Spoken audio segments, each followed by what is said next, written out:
Over the past weeks, we have taken strong measures to limit the spread of the coronavirus in the European Union. Certain national governments have introduced controls at internal borders, but we have 1.5 million people in the European Union who live in one country and work in another. They need to cross the border to go to work. Many of them have jobs that are important for us all to get through the crisis.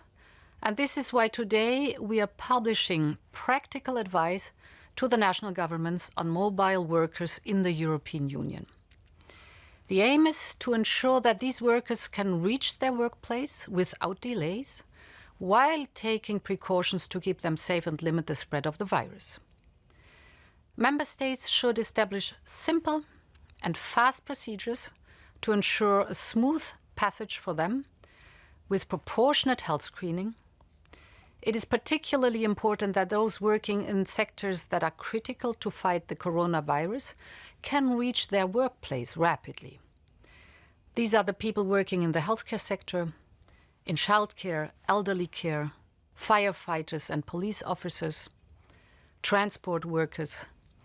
We need our doctors, nurses and all health workers to be able to move rapidly from one country to another. For example, the vast majority of people working in hospitals in Luxembourg live in France or Belgium. The healthcare system in Luxembourg would suffer hugely if these workers were several hours late every day because of long waiting queues at the borders. And we need food in shops and on our dinner table. So we need those who produce it and deliver it to be able to move too. We need people to plant and harvest our crops. We have to make sure we have enough seasonal workers in the agriculture sector. They help our farmers and they want to earn the bread for their loved ones at home. Of course, under safe working conditions. Many hard-working Europeans help us combat that virus.